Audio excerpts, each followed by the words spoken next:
karena pada hari ini Ibu sudah bersedia untuk saya wawancarai, di mana pada kegiatan wawancara ini merupakan bagian dari tugas kami calon guru penggerak untuk mempelajari, mendemonstrasikan secara kontekstual modul 3.1 mengenai pengambilan keputusan berbasis nilai-nilai kebajikan. Langsung saja Ibu, dalam wawancara ini nanti saya akan mengajukan beberapa pertanyaan terkait pengalaman Ibu sebagai pemimpin pada suatu sekolah. Pengalaman-pengalaman ini nantinya akan menjadi ilmu yang dapat saya gunakan dan menambah pemahaman ilmu bagi saya calon guru penggerak. Selama ini bagaimana Ibu dapat mengidentifikasi kasus-kasus yang merupakan dilema etika atau rujukan moral? Baik, terima kasih Bu Suzana atas kesempatan wawancaranya, mudah-mudahan ini bermanfaat. Bagaimana untuk mengidentifikasi kasus-kasus merupakan dilema etika atau rujukan moral? Yang pertama kita ketahui dulu apa itu rujukan moral, kemudian apa itu dilema etika. Kalau rujukan moral ini kan berhubungan dengan benar dan salah, sehingga kalau kita mengidentifikasinya kita acuannya tetap ke peraturan dan perundang-undangan. Sedangkan untuk yang dilema etika ini tergantung situasi, karena ini mengandung nilai benar-benar gitu ya. Bahkan mungkin sangat sulit untuk kita bedakan mana yang seharusnya kita ambil sebagai keputusan. Tetapi kita harus tetap mengacu kepada nilai-nilai kebajikan. Jadi untuk dilema etika tentunya itu lebih sulit untuk dibedakan karena kita harus juga memandang nilai-nilai kebajikan yang ada di dalam. Kemudian selama ini bagaimana Ibu bisa menjalankan pengambilan keputusan di sekolah, terutama untuk kasus-kasus di mana ada dua kasus yang mempunyai kepentingan yang sama-sama benar atau sama-sama mengandung nilai kebaikan? Langkah pertama yang harus kita lakukan, kita cari dulu informasi selengkap mungkin atau data yang lengkap terkait dengan konteks yang sedang kita hadapi. Kemudian dari data yang lengkap itu kita compare lagi dengan aturan yang berlaku. Selanjutnya kita musyawarahkan, paling tidak itu dengan para wakil, terus kita musyawarahkan yang mana yang harus kita putuskan, karena ini mengandung nilai kebenaran semua, tetapi yang nilai kebajikan yang lebih tinggi itu yang harus kita putuskan. Bahkan bila perlu dalam mengambil keputusan itu juga, kalau menyangkut misalnya peserta didik, kita libatkan juga orang tuanya.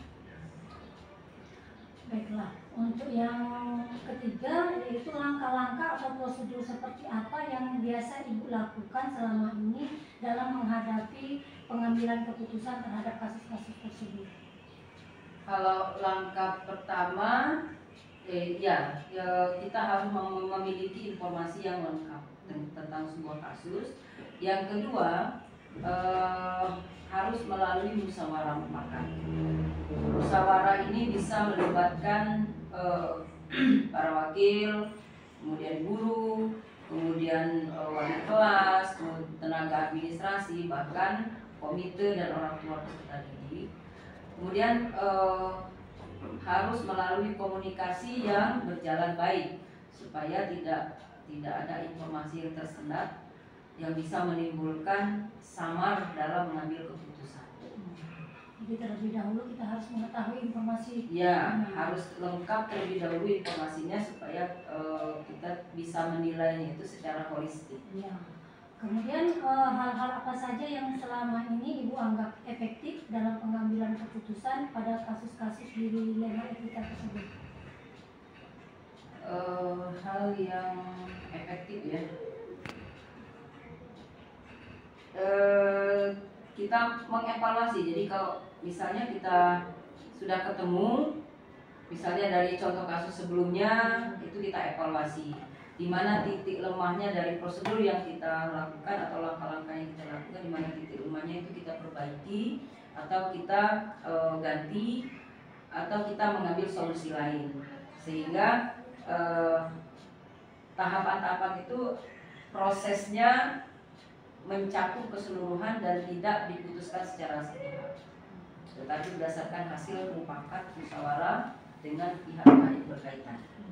Jadi yang dianggap efektif yaitu dengan melakukan evaluasi terlebih dahulu mengenai kasus-kasus tersebut, sehingga nanti pada akhirnya akan diperoleh hasil berdasarkan musyawarah secara holistik yang ditentukan.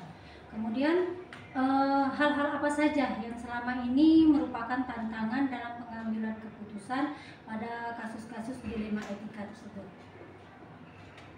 Tantangannya memang berat karena kalau dilema etika ini kan sama-sama benar, tinggal kita perlu memikirkan dari segi kebajikannya.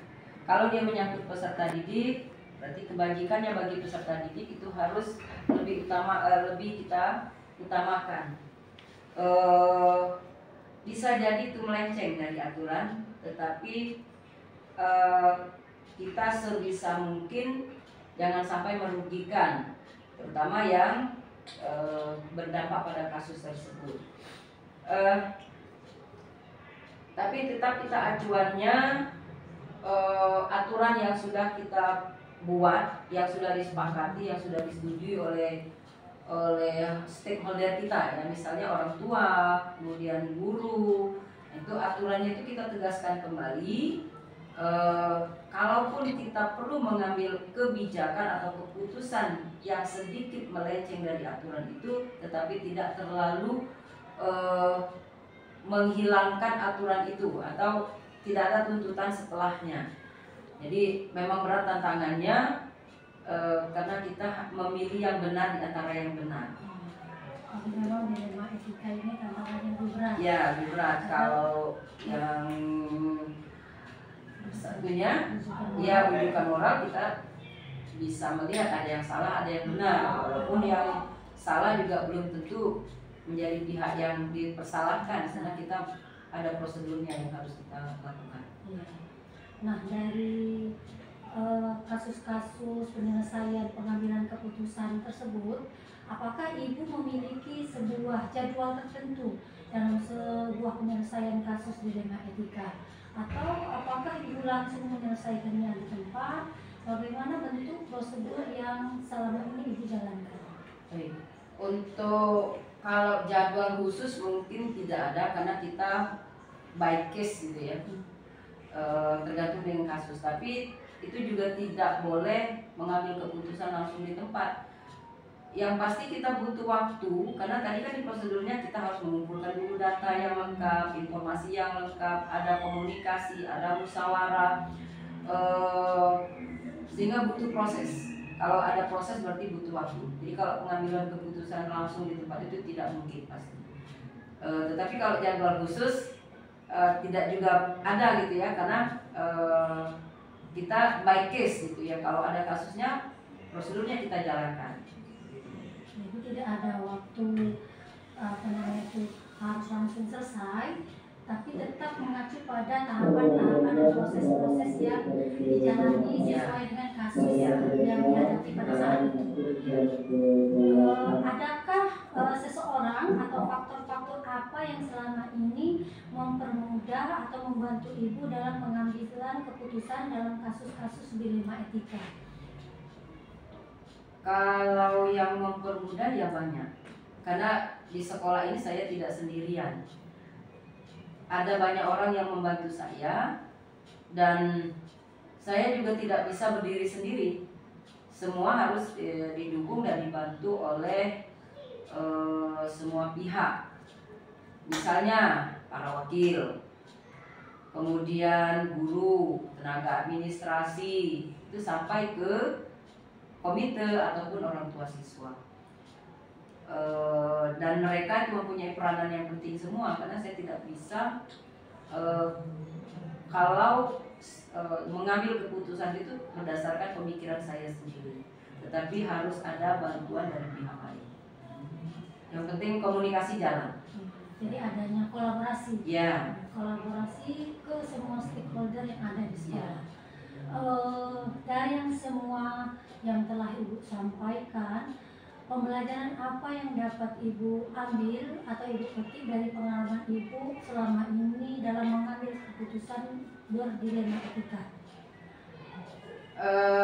Pengalaman yang bisa saya ambil, yang pertama bahwa dengan semua pihak yang berkaitan di organisasi ini atau di institusi ini, kita harus mempunyai komunikasi yang baik, hubungan yang baik, karena segala sesuatunya itu harus diputuskan berdasarkan musyawarah mufakat dan tidak bisa diputuskan sendiri oleh saya selaku kepala sekolah, karena ini menyangkut kebijakan institusi, bukan kebijakan kepala sekolah pribadi gitu ya. Artinya kita tidak bisa mudah mengambil keputusan, apalagi berhubungan dengan yang baik.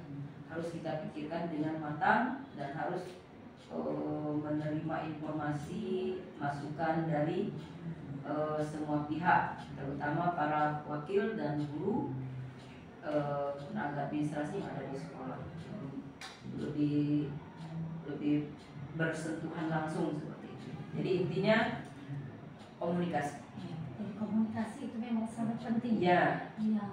Agar semua apa yang kita lakukan dalam menghadapi kasus-kasus tadi, dalam pengambilan keputusan itu tidak merugikan siapapun. Iya, siapapun ya. Baiklah, Ibu, terima kasih atas wawancaranya pada hari ini. Apa yang Ibu sampaikan itu akan menambah pemahaman saya lebih mendalam mengenai bagaimana seorang pemimpin itu bisa mengambil keputusan, bisa mengambil kebijakan atas kasus-kasus yang ia temui selama dia bertugas di sekolah. Baik, terima kasih Bu Suzana. Mungkin kalau ada yang kurang bisa ditambahkan lagi nanti ya dari pengalaman-pengalaman Ibu di sekolah ini, sehingga nanti tentu kesempurnaan itu bisa kita miliki kalau kita terus berusaha belajar. Sekali lagi terima kasih Bu atas waktunya. Wassalamualaikum warahmatullahi wabarakatuh. Waalaikumsalam warahmatullahi wabarakatuh.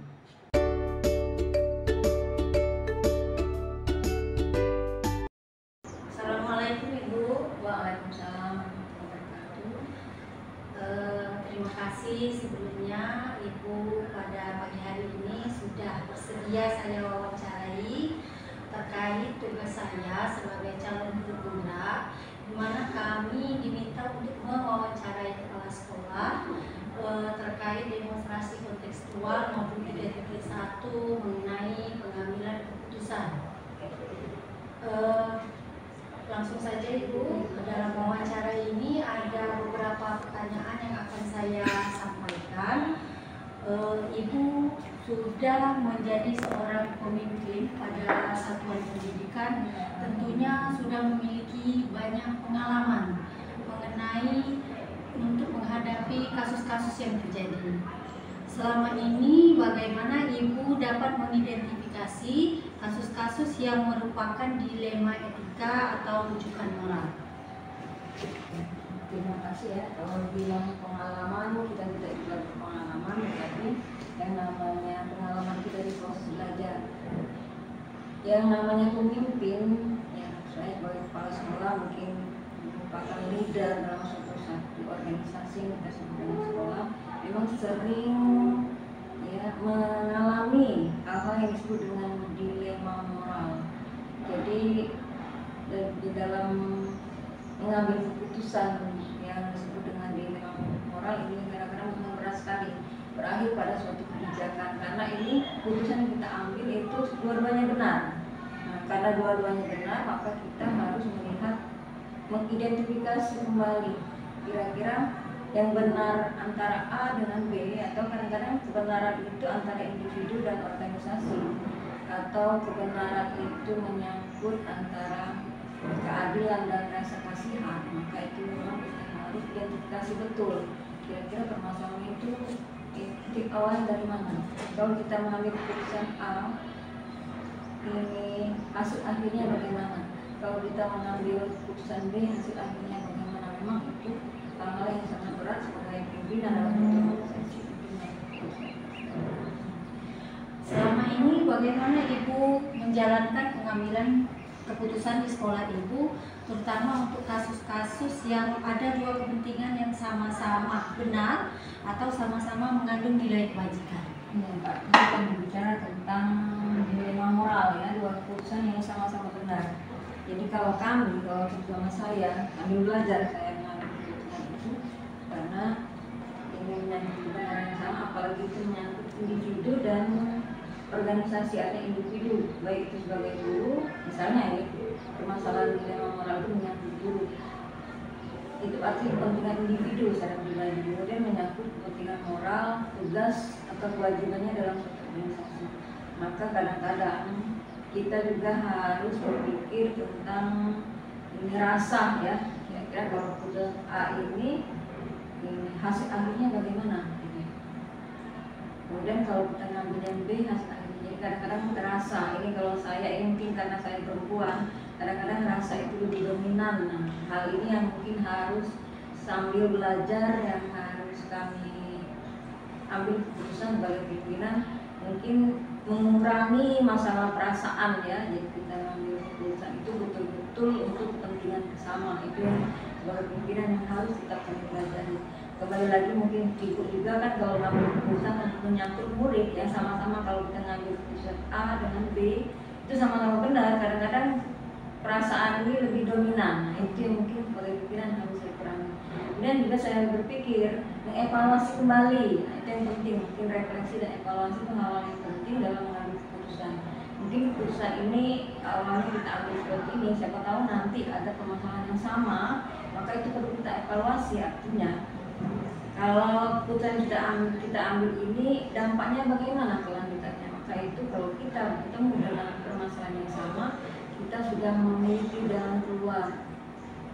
Keputusan apa yang paling bagus kita keluarkan dalam sebagai suatu pimpinan sehingga mengurangi dampak dari keputusan yang kita ambil itu ya. Jadi mengevaluasi dan merefleksi dari permasalahan awal, mudah-mudahan permasalahan ini tidak terjadi kembali, tapi sekiranya terjadi kembali kita sudah punya gambaran. Kalau saya mengambil keputusan A, hasilnya seperti ini. Kalau saya mengambil keputusan B, hasilnya seperti itu.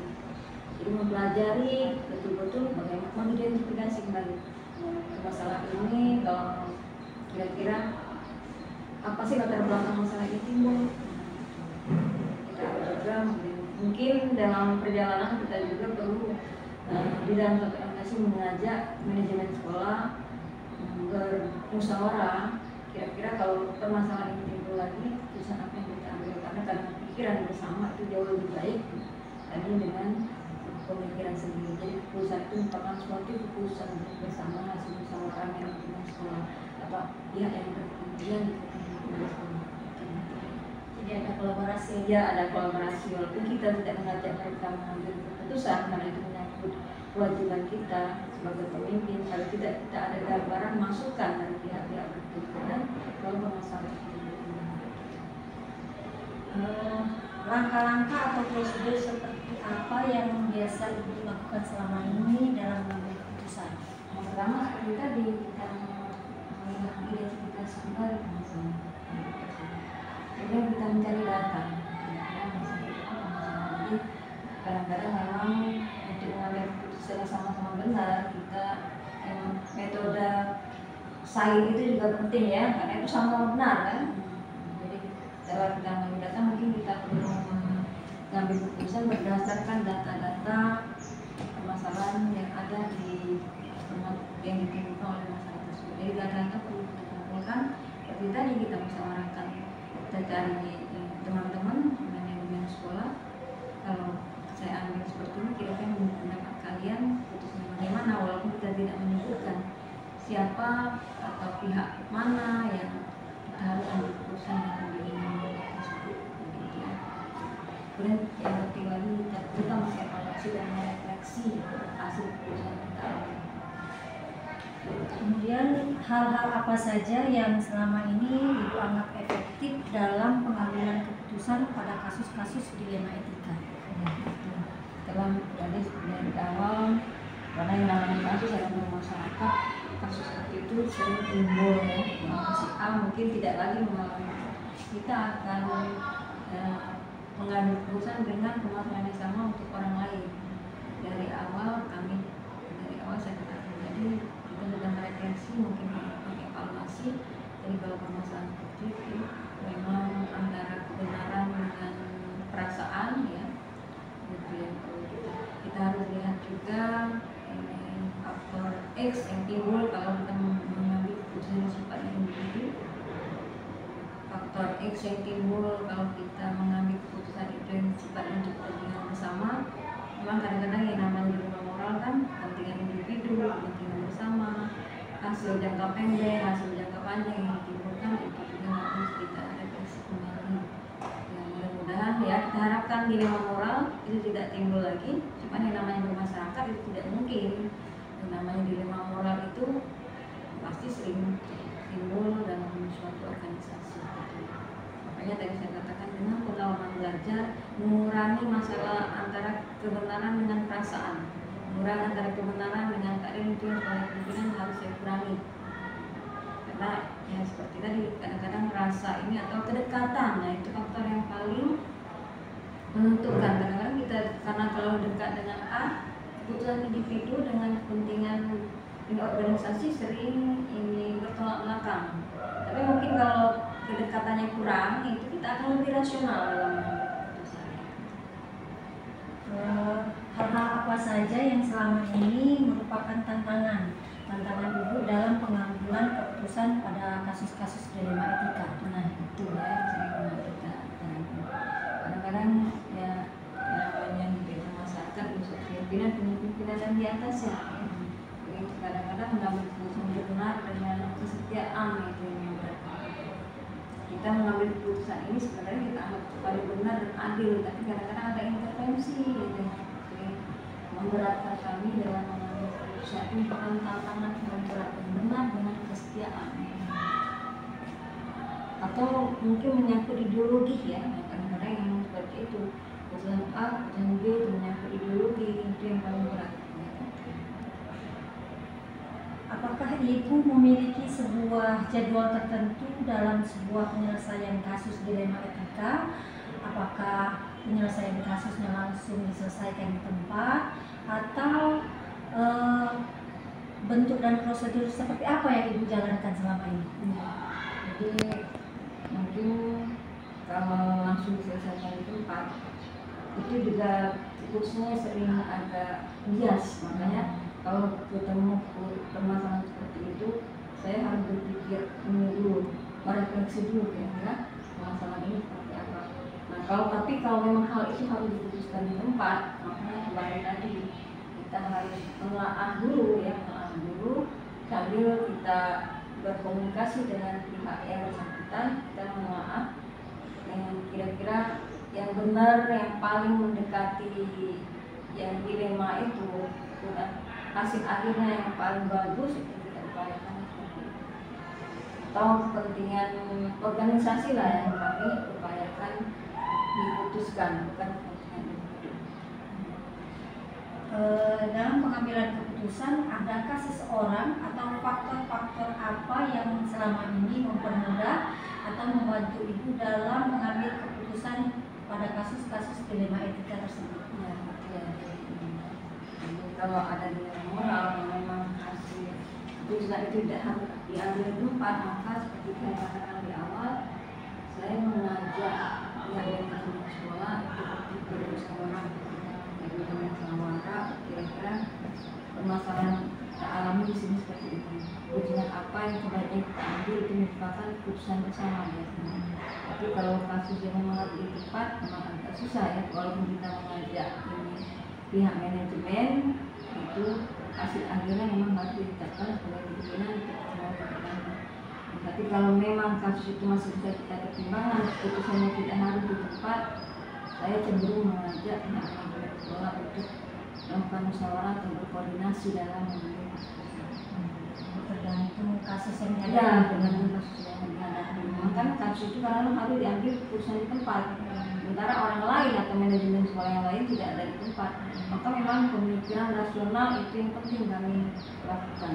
Tapi kalau memang kasus itu tidak diselesaikan di tempat, maka saya cenderung mengajak. Ini karena yang namanya organisasi itu berhasil atau bagus itu merupakan kerja bersama, teamwork. Ya. Kita butuh saran dan pendapat yang berkepentingan atau pihak-pihak di dalam sekolah yang merupakan pihak manajemen sekolah. Dari semua hal yang telah Ibu sampaikan tadi, pembelajaran apa yang bisa Ibu petik dari pengalaman Ibu selama ini untuk mengambil keputusan-keputusan dari kasus-kasus yang terjadi? Jadi kalau dari pengalaman, keputusan bersama ternyata lebih baik karena itu menyangkut kepentingan organisasi bukan kepentingan individu ya. Jadi kita ambil dari awal kalau memang kasus itu diputuskan bersama, artinya tanggung jawabnya merupakan tanggung jawab bersama. Itu yang kita ambil.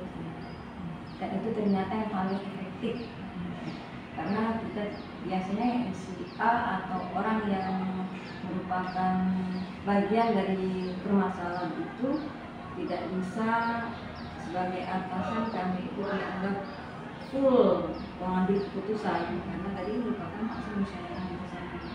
Itu kami belum melakukan rapat-rapat kecil ya, walaupun rapat itu tidak dijadwalkan. Jadi kan yang namanya permasalahan itu datangnya tidak ada jadwal kan yang namanya permasalahan itu. Jadi memang intinya musyawarahnya juga tidak terjadwal, tidak mengambil waktu tertentu. Dimana kasus itu timbul, maka kita adakan musyawarah bersama, urun rembuk lah kalau ini ya, kalau musyawarah penting urun rembuk bersama, kira-kira masalah itu harus diselesaikan bagaimana, keputusan A atau keputusan B. Dampak penting bagaimana, maka saya katakan pikiran bersama itu akan jauh lebih baik dibandingkan dengan pikiran individu. Itu ya, keputusan akan kami ambil itu lebih cenderung merupakan hasil musyawarah bersama atau rembuk bersama. Baiklah Ibu, terima kasih banyak atas waktu yang diberikan kepada saya. Apa yang Ibu sampaikan semoga menjadi ilmu dan penguatan pemahaman kami bagaimana seorang pemimpin bisa mengambil keputusan terhadap masalah-masalah yang terjadi di sekolah. Saya akhiri saja Ibu. Wassalamualaikum warahmatullahi wabarakatuh.